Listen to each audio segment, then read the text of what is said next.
BCom part 1 Bharat में आर्थिक पर्यावरण इकोनॉमिक एनवायरनमेंट इन इंडिया। आज हम पढ़ेंगे भारतीय आर्थिक पर्यावरण और भारतीय अर्थव्यवस्था की मौलिक विशेषताओं के बारे में।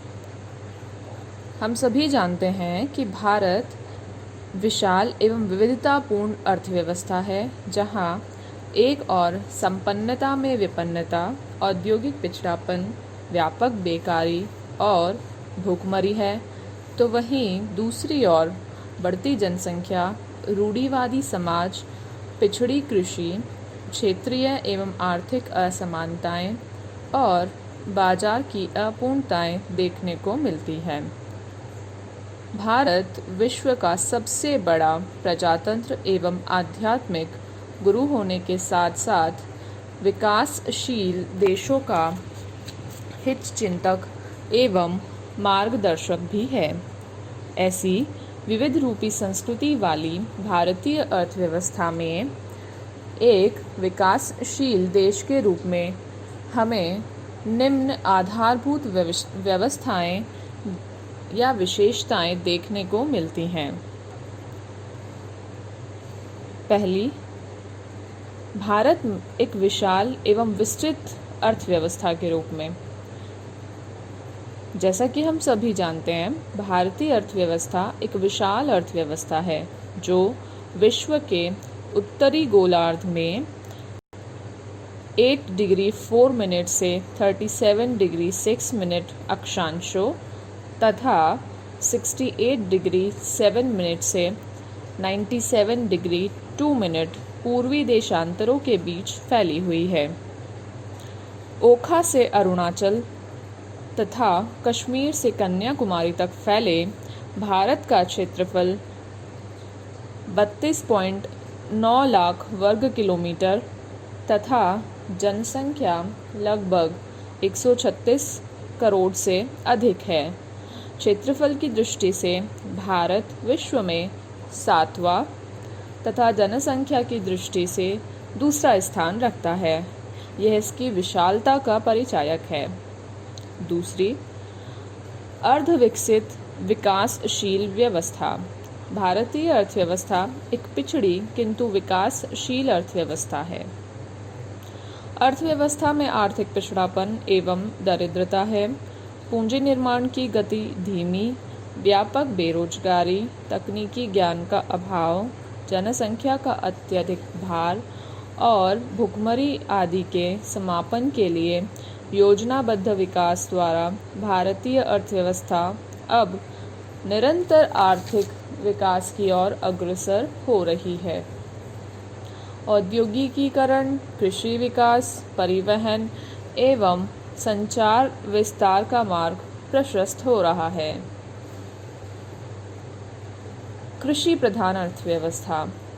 भारतीय अर्थव्यवस्था एक कृषि प्रधान अर्थव्यवस्था है, जिसमें कृषि राष्ट्रीय आय का प्रमुख स्रोत, रोजगार का आधार एवं जीवन यापन का प्रमुख साधन ही नहीं, वरन औद्योगिक कच्चे माल का स्रोत एवं निर्मित माल का बाजार भी है। कृषि से राष्ट्रीय आय का 17 से 20% भाग प्राप्त होता है, जो कि 69% जनसंख्या के रोजगार एवं जीवन यापन का आधार है। उद्योगों के लिए कच्चा माल, गन्ना, कपास, तिलहन, खाद्यान्न वगैरह सब कृषि से ही प्राप्त होते हैं। आंतरिक एवं विदेशी व्यापार में भी कृषिजन्य पदार्थों की प्रधानता है। औद्योगिक पिछड़ापन एवं असंतुलित विकास। भारतीय अर्थव्यवस्था में विकसित देशों की तुलना में काफ़ी औद्योगिक पिछड़ापन है। उद्योगों से राष्ट्रीय आय में 26% भाग प्राप्त होता है और उनमें कार्यशील जनसंख्या के लगभग 15% लोगों को ही रोजगार मिलता है। यही नहीं, उद्योगों में उपभोग उद्योगों की प्रधानता रही है। पूंजीगत एवं आधारभूत उद्योगों की प्रगति धीमी रही है। यद्यपि योजनाबद्ध विकास के अंतर्गत लौह इस्पात, मशीन निर्माण, भारी रसायन एवं विद्युत आदि उद्योगों का विकास हुआ है, फिर भी वह नगण्य है। औद्योगिकरण में काफ़ी क्षेत्रीय विषमताएं भी देखने को मिलती है, जहां एक और पश्चिमी बंगाल, बिहार, महाराष्ट्र, गुजरात एवं तमिलनाडु औद्योगिक दृष्टि से विकसित हैं, वहीं दूसरी ओर आसाम, उड़ीसा, जम्मू एंड कश्मीर एवं राजस्थान काफ़ी पिछड़े हुए हैं। असंतुलित औद्योगिक विकास का ढांचा औद्योगिक पिछड़ेपन का कारण बना है। लघु एवं कुटीर उद्योग भी काफ़ी पिछड़े हैं। जनसंख्या विस्फोट में भारी वृद्धि। भारतीय अर्थव्यवस्था में जनसंख्या की विस्फोटक वृद्धि से जनसंख्या का भार निरंतर बढ़ता जा रहा है। भारत में विश्व की 17.2% जनसंख्या है, किंतु क्षेत्रफल 2.4% ही है। जनसंख्या की दृष्टि से भारत का विश्व में दूसरा स्थान है। जनसंख्या की वृद्धि दर 1.75% है। प्रतिवर्ष 2.7 करोड़ बच्चे जन्म लेते हैं और हर वर्ष एक नए ऑस्ट्रेलिया का निर्माण होता है। इस तीव्र वृद्धि के कारण जहां 1951 में भारत की जनसंख्या 36 करोड़ थी, वह बढ़कर 2011 में 121.08 करोड़, 2015-16 के अंत में 128.6 करोड़ के लगभग हो गई है। इस विस्फोटक वृद्धि से अनेक सामाजिक एवं आर्थिक समस्याएं उत्पन्न होने लगी है। व्यापक बेकारी एवं अर्ध बेकारी। भारतीय अर्थव्यवस्था में बेकारी एवं अर्ध बेकारी का बोलबाला है। धीमे आर्थिक विकास एवं तीव्र जनसंख्या वृद्धि से बेकारी निरंतर बढ़ रही है। जहां प्रथम योजना के शुरू में बेरोजगारों की संख्या 45 लाख थी, वह अब बढ़कर 8 करोड़ होने की संभावना है, जबकि योजनाओं में लगभग 42.2 करोड़ अतिरिक्त लोगों को रोजगार प्रदान किया गया है। कृषि क्षेत्र में बड़े पैमाने पर अर्ध बेकारी, मौसमी बेकारी एवं छिपी बेकारी की समस्या भी विकट है। नवी योजना में भी बेकारी की समस्या का निराकरण संभव नहीं लगता। अर्थव्यवस्था की दोहरी प्रकृति। भारतीय अर्थव्यवस्था की यह महत्वपूर्ण विशेषता है कि इसके विभिन्न क्षेत्रों में दोहरा स्वरूप दृष्टिगोचर होता है।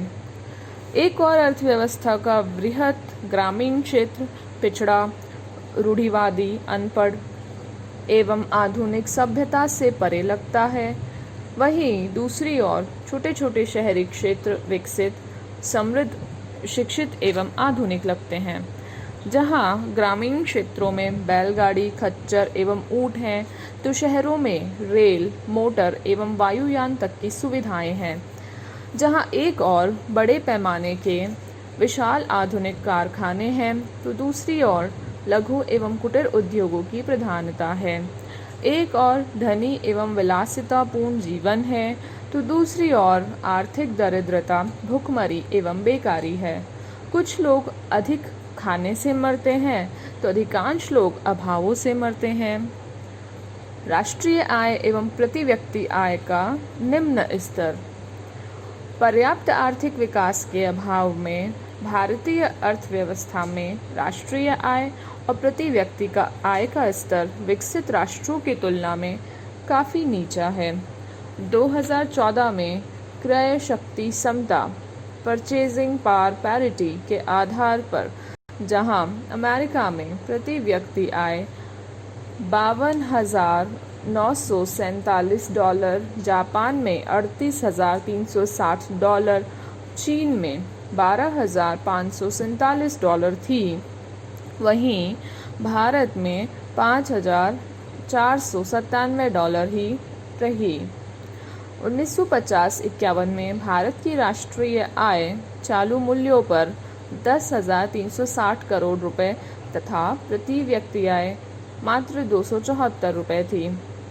वह अब चालू मूल्यों पर बढ़कर 2015-16 में क्रमशः 1,34,09,892 करोड़ है एवं 93,231 रुपये से अधिक होने का अनुमान है। फिर भी यह विकसित देशों के मुकाबले काफ़ी कम दिखाई पड़ती है।